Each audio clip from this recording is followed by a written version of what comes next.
Good morning to all of you, dear students. Class 10 class 10 हम पढ़ेंगे, study करेंगे chemistry में। इसके बारे में आज सीखेंगे विरंजक चूड़ के बारे में। ये केमिस्ट्री की क्लास है हाई स्कूल की, तो हम पढ़ेंगे विरंजक चूड़ के बारे में। आज पहले बताया था हमने खाने के सोडे के बारे में, आज समझाएंगे आपको विरंजक चूड़ के बारे में। मेरे प्यारे बच्चों, विरंजक चूड़ जो होता है इसी को हम बोलते हैं ब्लीचिंग पाउडर। क्या बोलते हैं? Bleaching powder. विरंजक चूड़ को ही बोलते हैं ब्लीचिंग पाउडर।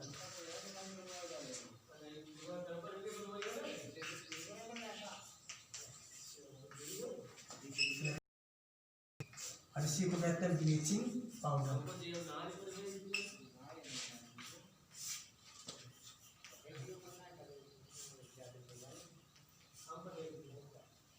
देखो, ब्लीचिंग पाउडर जो होता है खाने का सोडा होता है। विरंजक चूड़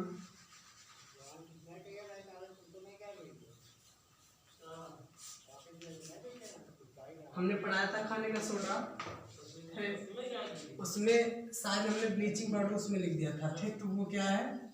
गलत है। तो इतनी बात याद से ध्यान रखना, गलती से लिख दिया था। तो हम बात करते हैं कि विरंजक चूड़। विरंजक चूड़ होता क्या है?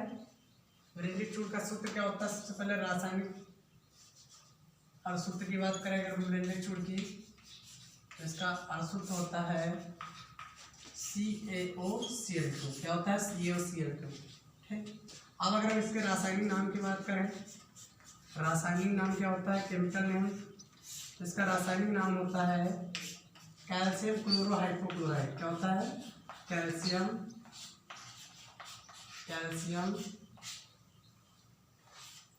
Chloro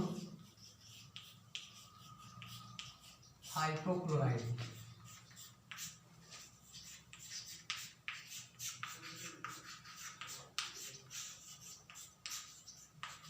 calcium chloro hypochloride. अब अगर हम इसका आयनिक ग्रुप की बात करें, इसका आयनिक ग्रुप क्या होता है? CaCl2 का इसका होता है आयनिक ग्रुप Ca+। कैल्शियम क्या होता है? Ca++। कैल्शियम Ca+ होता है, क्योंकि कैल्शियम 20 होता है, तो 2, 8, ठीक 8 कितना हो जाएगा? 10 और 10, 8, 18 हो जाएंगे। अब 2 और हो जाएंगे तो 8, 10, 20 होता है। Ca कितना हो जाएगा? 10+ हो जाएगा। ठीक, कैल्शियम पर 2+ होते हैं। अब यहाँ पर समझेंगे तो ऑक्सीजन की हम बात करें, इसका आयनिक ग्रुप क्या होगा? OCl-। ये क्लोराइड आयन है और ये क्या है? कैल्शियम आयन है। तो अगर हम बात करते हैं विरंजक चूड़ की, तो विरंजक चूड़ को कहते हैं ब्लीचिंग पाउडर और सूत्र क्या होता है? CaOCl2 होता है। रासायनिक नाम क्या होता है? कैल्शियम क्लोरोहाइपोक्लोराइड होता है। आयनिक ग्रुप हमने बता दिया।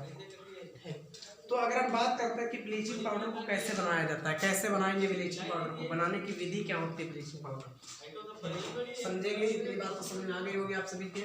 ठीक, सबसे पहले क्या होता है कि जो सोडियम क्लोराइड होता है, ठीक, कहेंगे विद्युत अपघटन द्वारा, ठीक, सोडियम क्लोराइड जो होता है, सोडियम क्लोराइड के विद्युत अपघटन द्वारा जो क्लोरीन गैस प्राप्त होती है। कौन सी गैस प्राप्त होती है? Chlorine gas. ठीक, तो कहेंगे ऐसे सोडियम क्लोराइड के विद्युत अपघटन द्वारा प्राप्त क्लोरीन गैस के द्वारा क्या किया जाता है? विरंजक चूड़ को प्राप्त किया जाता है। विरंजक चूड़ को कैसे प्राप्त किया जाता है? कहेंगे सोडियम क्लोराइड जो लवण होता है उसका विद्युत अपघटन किया जाता है, तो विद्युत अपघटन से प्राप्त जो क्लोरीन गैस होती है उसके द्वारा विरंजक चूड़ का निर्माण किया जाता है। जैसे समझे? सर ने क्या बताया कि किसके द्वारा? सोडियम क्लोराइड, इसका विद्युत अपघटन होता है। विद्युत अपघटन से क्या प्राप्त होती है? क्लोरीन गैस प्राप्त होती है। क्लोरीन गैस के प्राप्त होने से क्या किया जाता है? विरंजक चूड़ का निर्माण किया जाता है। ठीक, तो इसके बनाने की विधि क्या होती है? विरंजक चूड़ की बनाने की विधि, विरंजक चूड़ की बनाने की विधि क्या होती है? समझे? कहेंगे जब शुष्क बुझे चूल्हे पर, क्या? जब शुष्क बुझे चूने पर, ऐसे इसको बोलते हैं बुझा चूना, या बोल सकते हैं कैल्शियम हाइड्रोक्साइड, बुझा चूना, या फिर इसको बोलते हैं कैल्शियम हाइड्रोक्साइड, कैल्शियम हाइड्रोक्साइड।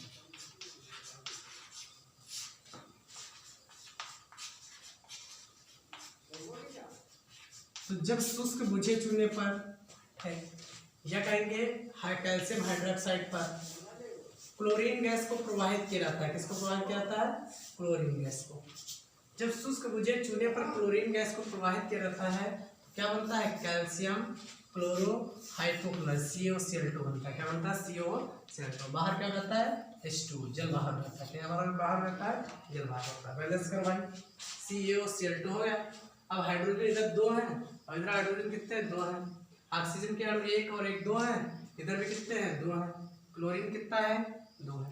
तो यह समीकरण क्या है? बैलेंस है। क्या हमारा प्राप्त हुआ? विरंजक चूर्ण प्राप्त हो गया। क्या प्राप्त हो गया? विरंजक चूर्ण। अब देखो विरंजक चूर्ण प्राप्त हो गया। अब देखो विरंजक चूर्ण को क्या किया था? ये तो रासायनिक विधि द्वारा हमने तैयार किया विरंजक चूर्ण को, बनाने की विधि थी। अब विरंजक चूर्ण को औद्योगिक विधियों द्वारा भी तैयार किया जाता है। किसके द्वारा? औद्योगिक, मतलब बड़े स्तर पर क्या किया जाता है? इसको बनाने की औद्योगिक विधियां हैं। कौन कौन सी विधियां हैं? एक तो ऐसे कौन सी है? हेजन-क्लेजर विधि। कौन सी विधि है? हेजन-क्लेजर विधि। हेजन-क्लेजर विधि, ये औद्योगिक विधियां हैं दो, जिनके द्वारा विरंजक चूर्ण को प्राप्त किया जाता है। हेजन-क्लेजर विधि, क्लेजर विधि। और दूसरी कौन सी विधि है? औद्योगिक विधि बैचमान विधि। कौन? बैचमान विधि। इन दो औद्योगिक विधियों द्वारा क्या किया जाता है? बड़े स्तर पर, ठीक, व्यापारिक रूप से विरंजक चूर्ण को क्या किया जाता है? तैयार किया जाता है। ठीक, तो ये हमारी कहलाती है औद्योगिक विधियां कहलाती है। क्या कहलाती है? औद्योगिक विधियां। किसकी? विरंजक चूर्ण बनाने की औद्योगिक विधियां कहलाती है। तो विरंजक चूर्ण बनाने की औद्योगिक विधियां कौन कौन सी है? हेजन-क्लेजर विधि, और कौन सी है? बैचमान विधि है। तो इन विधियों द्वारा क्या होता है? बड़े स्तर पर विरंजक चूर्ण को प्राप्त किया जाता है। अब हेजन-क्लेजर विधि और जो बैचमान विधि है, ये अब हमारे पाठ्यक्रम में नहीं है। ठीक, तो ये पाठ्यक्रम में है नहीं, तो क्या करेंगे? आपको हम पढ़ाएंगे भी नहीं।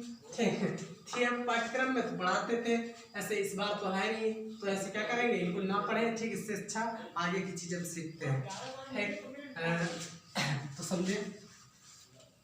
अब विरंजक चूर्ण जो होता है, अगर हम इसके बात करते हैं भौतिक गुणों की, विरंजक चूर्ण के भौतिक गुणों की, फिजिकल क्वालिटी की बात करें, भौतिक गुण क्या होते हैं विरंजक चूर्ण के, तो समझे। जो विरंजक चूर्ण होता है, ये हल्के पीले रंग का पदार्थ होता है। क्या होता है? ये हल्के पीले रंग का चूर्ण होता है। पीले रंग का चूर्ण होता है। तो हमने बताया ये हल्के पीले रंग का चूर्ण होता है।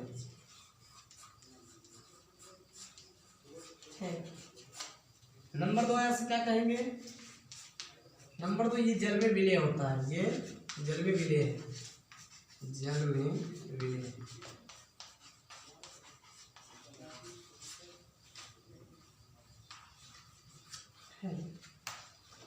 नंबर 3 ऐसे अगर हम बात करें कि इसमें क्या होता है? जल की अशुद्धियां होने के कारण, क्या जल में अशुद्धियां होने के कारण क्या होता है?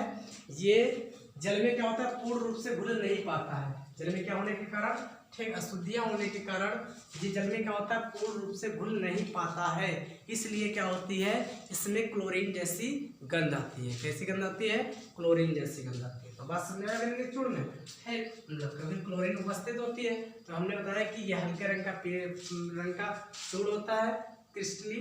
ठीक, ये जल में क्या होता है? विलय होता है। ठीक, ऐसे क्या होता है? जल में अशुद्धियों के कारण, किसके कारण? अशुद्धियों के कारण। ठीक, क्या होता है? ये जल में धीरे धीरे घुलता है और पूर्ण रूप से घुल नहीं पाता है, पूरा नहीं घुल पाता है। ठीक, उसमें क्लोरीन शेष रह जाती है। इसी का कारण इसमें क्या होता है? क्लोरीन जैसी गंध आती है। क्या आती है? क्लोरीन जैसी गंध आती है। तो आगे हम ऐसे बात करते हैं अगर इसके, तो ये थे क्या? भौतिक गुण। अब अगर हम बात करें रासायनिक गुणों की, ठीक, तो इसके रासायनिक गुण क्या होते हैं? समझे, कहेंगे इसके रासायनिक गुण जो होते हैं वो निम्न होते हैं। क्या होते हैं? जैसे विरंजक चूर्ण की अगर हम बात करें, सबसे पहले इसके अम्लों के साथ क्रिया, ठीक, पढ़ेंगे अम्लों के साथ क्रिया। देखो अम्लों के साथ क्रिया करके क्या करता है, अम्लों के साथ क्रिया करके, ठीक, ब्रिंजिंग चूर्ण। तो सबसे पहले हम लेंगे सल्फ्यूरिक एसिड ले रहे हैं, किसके साथ क्रिया कराएंगे, सल्फ्यूरिक एसिड के साथ। तो हमने ले लिया CuCl2 ब्रिंजिंग चूर्ण, किसके साथ कराना है, कैल्शियम सल्फेट होता CaSO4, ठीक, सॉरी सल्फ्यूरिक एसिड H2SO4, ठीक। तो सल्फ्यूरिक एसिड के साथ क्रिया कराएंगे तो हमारा क्या बन जाएगा, CaSO4, कैल्शियम सल्फेट बन गया, ठीक। और क्या निकलेगा, H2O, जल बाहर होगा भाई, ठीक, सिंपल सी बात है। और क्या निकल जाएगी, क्लोरीन गैस, ठीक। तो हमारे कहने का मतलब ये है कि अम्लों के साथ जो क्रिया होती है किसकी, विरंजक चूर्ण की, तो क्या बाहर होता है, क्लोरीन गैस प्राप्त होती है, क्या प्राप्त होती है, क्लोरीन गैस। तो ये तो सिंपल सी बात है, बैलेंस है, H2O बाहर हो गया, CaSO4 बन गया, क्लोरीन गैस बाहर हो गई, ठीक। अगला है नेक्स्ट, हम हमारा एसिड है एसिटिक एसिड, ठीक। तो एसिटिक एसिड के साथ क्रिया कराओ भाई, ठीक। तो एसिटिक एसिड के साथ क्रिया कराएंगे तो क्या होगा, इसकी विरंजक चूर्ण की CuCl2, ठीक, इसकी कराओगे एसिटिक एसिड के साथ, CH3COOH होता है एसिटिक एसिड। अब इसके साथ क्रिया कराते हैं तो क्या बनता है, CH3COO का होल ट्वाइस C, क्या बन गया, कैल्शियम स्टेट बन गया, क्या बन गया, कैल्शियम स्टेट। और वही बाहर हो जाएगा H2O plus Cl2, chlorine gas क्या होती है, बाहर होती है, ठीक। तो अम्लों के साथ ये क्रिया करता है तो क्या करेगा, ऐसे गैसें बाहर होगी, कौन सी गैस बाहर होती है, क्लोरीन गैस बाहर होती है। इसको बैलेंस करना है, दो है इधर, तो कितने से क्रिया करा देंगे, उससे करा दें, ठीक, क्या हो जाएगा, बैलेंस हो जाएगा, ठीक। तो बात हमारी समझ में आई या नहीं आई कि अम्लों के साथ जो विरंजक चूर्ण होता है क्रिया करता है तो क्या बनाता है भैया, अम्ल, जैसे क्लोरीन गैस को मुक्त करता है, इसी के कारण क्या होता है, इसमें क्लोरीन जैसी गंध आती है, ठीक, अम्ल। तो मेरी आज की क्लास यहीं पर वाइंड अप करते हैं क्योंकि काफ़ी लंबा वीडियो हो जाएगा, ठीक। तो आपको कल के से वीडियो में समझाएंगे कि अन्य विधियाँ, अन्य इसके रासायनिक गुण क्या होते हैं और इसके उपयोग क्या होते हैं। धन्यवाद।